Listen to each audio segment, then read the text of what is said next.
Australia's asylum seeker crisis is being overshadowed by one building in the Middle East where almost 2 million people have been displaced by the Syrian civil war. Many wind up in Jordan and the Zaatari refugee camp where a 7 News crew met people who'd like to come down under.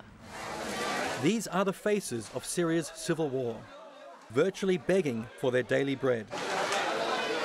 Just some of the 1.7 million Syrians who have fled their country, many to Jordan and places like Zaatari refugee camp, 10 k's from the border. Less than a year ago, none of this was here. Now it's a virtual city for almost 200,000 people, making it the 5th largest population centre in Jordan. But the kingdom's hospitality has limits. Zaatari is dusty, dirty, dangerous. Water and sanitation are problems. People have a frustration because they expect all of us to do more about the Syrian crisis. This man paid $150 to move his shed to a better site, but the land is not for sale. Does he understand that it's not possible? Many hope to go home. Others would like a new life, somewhere like Australia. Daryl Ainsworth distributes supplies. So 3,000 walk through the gates right now. You're prepared for that? That's right. He's a former army officer, a Vietnam vet. I think of when I'm back in Wodonga and you see mum and dad and the 3 kids walking down the street. These people here are exactly the same as that. This man was a university lecturer. Would you like to go back to Syria? No. Another who would like to come to Australia is Raed, if only for the medical care. He was shot fetching bread. And you were smuggled across the border to Jordan? His leg is shattered, infected. Doctors want to amputate. Raed says no. There are so many like him. Another camp is under construction an hour away.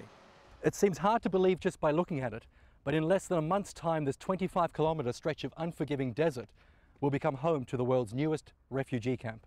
Today, it's home to Andrew Harper, the Aussie overseeing the UN refugee program. These are really good tents and almost work in any environment around the world, except here. Here is scorching desert, 45 degrees in the shade, if you can find any. But it's ground zero for a global problem. If the reason for people being displaced is not resolved, then people will go, they'll find internal displacement first, then they'll go regionally, then they will go further afield. Doctors here say they don't have the resources to save Raed's leg, but Australia does. In Jordan, Steve Pennells, 7 News. And tomorrow night our crew gets exclusive access to no man's land, the desolate border zone where Syrians make their dash for freedom. Now to our series on refugees, and each day thousands of Syrians fleeing civil war risk their lives crossing a desert into neighbouring Jordan. A 7 News crew was the first allowed access to the unfenced border zone, finding families desperate to save their children. This is Mad Max territory, no man's land between Jordan and Syria. We're the first journalists given access to Jordan's desolate eastern border. The army patrols it, but they're not there to turn Syrians away. They find refugees and bring them to safety. Yeah, please. Waiting on the other side of this hill are about 30 men, women and children. Their luggage is at odds with the surroundings, trolley bags and strollers. Around from here 7 kilometers. 7 kilometres? Yeah. So they've walked across the border to here? They walk. It took these families 4 days to get here. They'll be trucked to a staging post, given food and water, eventually resettled in a refugee camp. Why is this important, so important to help these people? Why? Yeah. This human duty for us. Once they realize these are Jordanian, not Syrian soldiers, they scramble across to the waiting trucks. Make no mistake, this is a war zone. You can hear distant explosions. The ground is littered with cartridges. So we just found these M16 bullets here? Yeah. So this is where they cross, this area here? Yeah. It's pretty rough. Yeah, no, it is rough. You've got to also take into account that they've probably been bombed for the last 3 months. They've probably lost several of their family members. Syria's civil war is developing into the greatest humanitarian crisis since World War II. The country's borders are bleeding at a rate of thousands each day. 1.7 million have fled so far. By year's end, it could be close to 4 million, with no end in sight. It is one of the most dangerous journeys on Earth. We've been driving all day, it's almost dark, it's been over 40 degrees Celsius. One of our cars behind me has broken down twice, we now have to abandon it. It's hard to believe the refugees have to cross this terrain to get to Jordan. We eventually arrive at a transit camp for some 200 people. So many are children or babies. 1 in 5 is under 4 years old. Kids, that kind of affect you, doesn't it, in these situations, really? Yeah, because like what have they done to deserve all this? How do we salvage their childhood in this sort of situation? You can't. But today, at least, these ones are safe. In Jordan, Steve Pennells, 7 News. And tomorrow our crew finds a secret Jordanian outpost where wounded Syrian rebels get ready to go back into battle.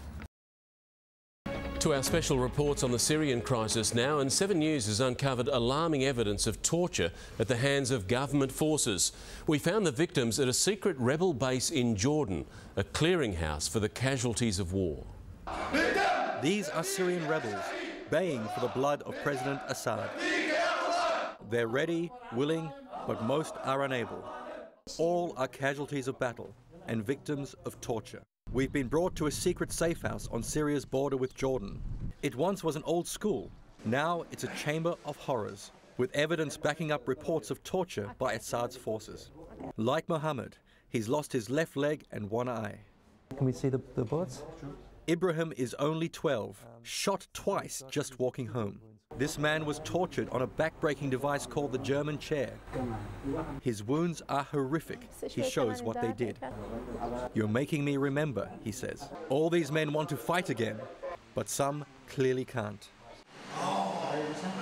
Does he want to go back? Right now, Jordan is a stable oasis in the heart of a turbulent Middle East. But the question that no one here wants to answer is what will happen if the short-term crisis becomes something much more permanent. The fighting is predicted to only get worse. At the Zatri refugee camp, hundreds of men scramble to get on buses to take them to the border to join the conflict.